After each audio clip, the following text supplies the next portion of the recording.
साथियों नमस्कार। Real news channel में आपका हार्दिक स्वागत है।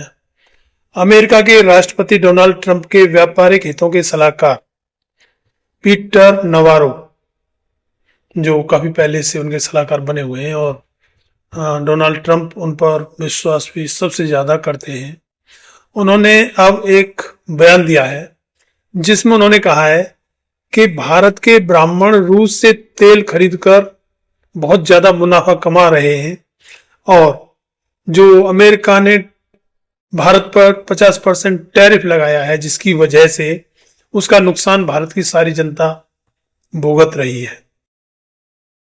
हालांकि इसमें गलत तो कुछ नहीं है, ये बात सही है कि कुछ अपर कास्ट कहेंगे या ब्राह्मणवादी लोग कहेंगे, उन्हीं की कंपनियां हैं जिन्होंने रूस से तेल खरीद के सस्ते रेट पर तेल खरीदकर यूरोपीय देशों में महंगे रेट पर वो बेचे और भारी मात्रा में मुनाफा कमाया।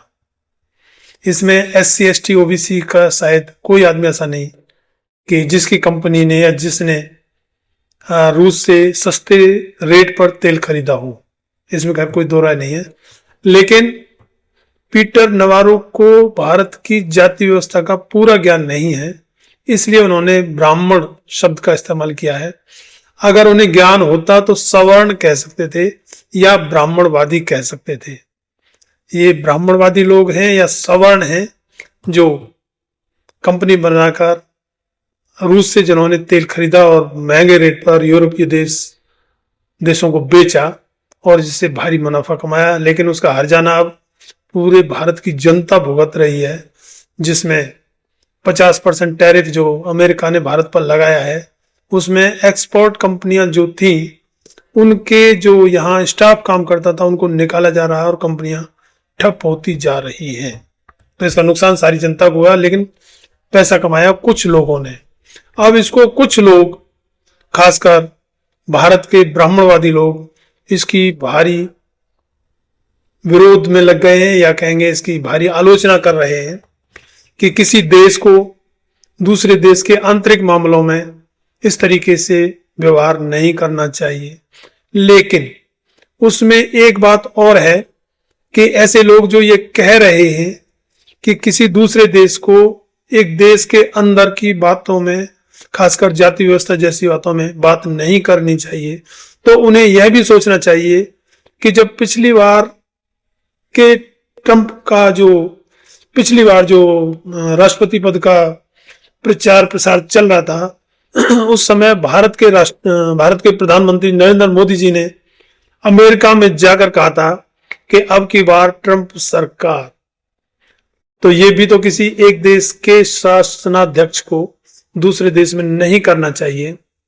लेकिन उस पर किसी ब्राह्मणवादी को कोई ऐतराज नहीं था, किसी मनवादी ने कोई आवाज नहीं उठाई थी कि यह मोदी जी ने गलत किया। लेकिन हाँ, अब जरूर ट्रंप और पीटर नवारो के खिलाफ बढ़िया प्रचार प्रसार चल रहा है और वो कह रहे हैं कि पीटर तो बिना आदेश की तोप है, वो पता ना कहां गोला छोड़ दे और क्या कर दे। तो इस तरीके से चल रहा है। अब पीटर के इस बयान का समर्थन किया है कांग्रेस के वरिष्ठ नेता डॉक्टर उदित राज ने। उन्होंने कहा है कि इस मामले में सिर्फ ब्राह्मण नहीं, अपर कास्ट या और कोई शब्द इस्तेमाल किया जाना चाहिए था, लेकिन जो भी कहा है वो सही कहा है। यहां पर हम तो रोजाना यही बात कह रहे हैं। दूसरे मनुवादियों को यह भी समझना चाहिए कि एक जाति के ऊपर अगर कोई उंगली उठा रहा है तो उसे विदेशी कहकर नहीं टाला जा सकता, क्योंकि भारत वसुधैव कुटुंबकम की धारणा पर विश्वास रखता है, उसके हिसाब से व्यवहार करता है। इसके अलावा एक एग्जाम्पल, अगर किसी घर में कोई आदमी किसी अन्य सदस्य के साथ में, एक घर का उदाहरण लेते हैं, एक घर के अंदर किसी आदमी के साथ में एक आदमी अत्याचार करता जा रहा है, उस पर अन्याय जुल्म ढा रहा है, तो उसको इस बात को कह के नहीं इग्नोर किया जा सकता कि ये उनके घर का इंटरनल मामला है उसमें हस्तक्षेप करना ही होगा और कानूनी कार्रवाई सुनिश्चित करनी ही होगी। जैसे कि हमारे समाज में किसी घर के अंदर किसी बुजुर्ग के साथ में अन्याय हो रहा है तो क्या सभी को चुप रहना चाहिए? या किसी घर में कोई दुष्ट आदमी अपनी पत्नी को लगातार पीटे जा रहा है तो क्या चुप रहना चाहिए सभी को? नहीं, उसमें आवाज उठानी ही होगी। उसी तरीके से सेम ये कहानी है, क्योंकि भारत में जो जाति व्यवस्था है ये जो बहुजनों का शोषण तो कर रही है, क्योंकि जो रिपोर्ट्स आ रही हैं वो भारत के 10% मनवादी भारत की 90% संपदा पर कब्जा किए हुए हैं, जबकि 90% आबादी बहुजनों की वो 10% संपदा पर गुजारा कर रही है। तो इसके लिए भारत को भी कोई सार्थक कदम उठाना पड़ेगा जिससे कि किसी को बोलने का मौका ना मिले।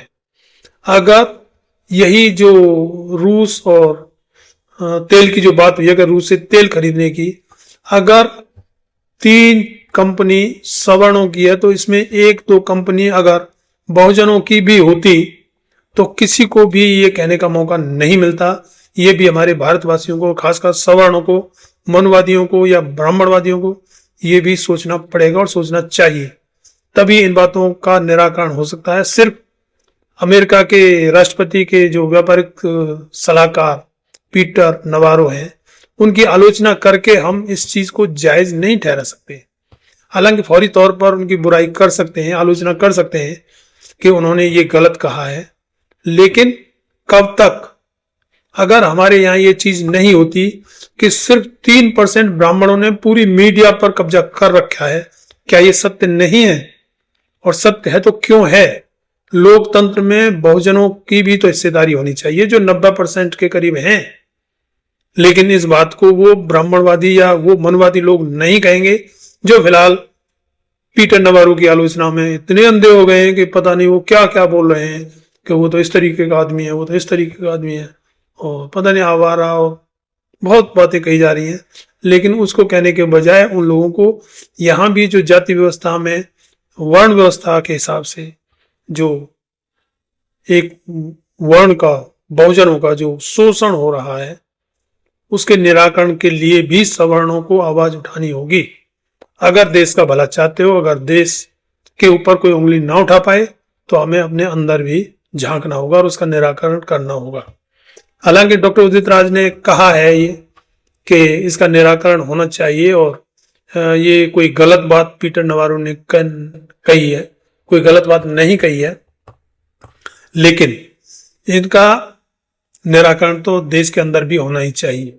वैसे हालांकि एक जानकारी के लिए, भारत में जाति व्यवस्था है, अमेरिका में जाति व्यवस्था नहीं है। वहां वर्ण भेद तो है जो पहले बहुत ज्यादा था, अब कम है, और डाइवर्सिटी अपनाई गई है। वहां सभी जगह पर काले गोरे दोनों वर्गों के लोग होंगे, उनको आरक्षण होगा। हालांकि यहाँ आरक्षण कहा जाता है, वहां एफर्मेटिव एक्शन कहा जाता है, लेकिन अमेरिका में एफर्मेटिव एक्शन के तहत दोनों वर्गों को बराबर का प्रतिनिधित्व दिया जाता है, जो भारत में नहीं है। भारत में हालांकि इंतजाम तो कर रखे हैं, कानून भी बना रखे हैं, बहुत अच्छे अच्छे कानून बने हुए हैं, लेकिन उनका पालन नहीं किया जाता। जैसे फिलहाल जो माहौल चल रहा है उसमें यूनिवर्सिटी में जो प्रोफेसर, असिस्टेंट प्रोफेसर जो भर्ती किए जाते हैं उसमें बहुजनों को, या कहेंगे SC ST OBC के लोगों को जो सीट्स मिली होती हैं उन सीटों को खाली रखा जाता है, और जो कैंडिडेट वहां पहुंचते हैं उनको अयोग्य करार दिया जाता है, और NFS नॉट फाउंड सुइटेबल करके उस भर्ती को सिर्फ सवर्णों से भर के क्लोज कर दिया जाता है। तो क्या ये उदाहरण सफिशिएंट नहीं है? क्या इन बातों के खिलाफ सवर्णों को आगे नहीं आना चाहिए कि ऐसा क्यों हो रहा है? प्रतिनिधित्व सभी को क्यों नहीं मिल रहा? ऊपर की जो सीटें हैं, चांसलर, वाइस चांसलर, उसमें क्यों एक ही वर्ग विशेष के लोग हैं?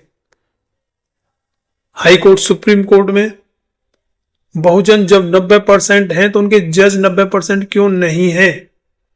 क्या ये बात उठाने वाली नहीं है? लेकिन उस पर यही लोग जो आज पीटर नवारो की आलोचना कर रहे हैं, वही लोग उस पर चुप्पी साध जाते हैं, बिल्कुल जैसे सांप सूंघ गया हो, और उन सीटों पर खुद कब्जा कर लेते हैं। उसके लिए जो इंटरव्यू बोर्ड बनते हैं विभिन्न नौकरियों के लिए, इंटरव्यू बोर्ड में क्या प्रतिनिधित्व के हिसाब से बोर्ड नहीं बनने चाहिए? क्या एक ही वर्ग विशेष के इंटरव्यू बोर्ड होने चाहिए? अगर इंटरव्यू बोर्ड में सभी वर्गों का प्रतिनिधित्व होगा तो शायद ये चीजें नहीं होंगी, लेकिन इंटरव्यू बोर्ड ही कुछ लोगों का, कुछ वर्ग विशेष के लोगों का बना दिया जाता है, जो जिनके अंदर ईमानदारी तो कर पहले से ही नहीं है। तो इसलिए ये अत्याचार चल तो रहा है। और अगर अमेरिकी राष्ट्रपति के सलाहकार पीटर नवारो ने यह बात कह भी दी है, तो उसका एक प्रत्यक्ष उदाहरण ये माना जा सकता है कि भाई भारत के प्रधानमंत्री नरेंद्र मोदी जब अमेरिका में जाकर अब की बार ट्रंप सरकार कह सकते हैं, तो उसने कह दिया पीटर नवारो ने, तो क्या ऐसा बड़ा जुर्म कर दिया? जब प्रधानमंत्री नरेंद्र मोदी का कोई जुर्म नहीं माना गया था, तो पीटर नवारो का जुर्म क्यों माना जा रहा है? हालांकि आदर्श स्थिति यही है कि किसी एक देश के किसी नेता को या किसी देश को दूसरे देश के आंतरिक मामलों में हस्तक्षेप नहीं करना चाहिए। लेकिन इसकी शुरुआत भी तो हमने ही शुरू की है, इसको भी तो देखें।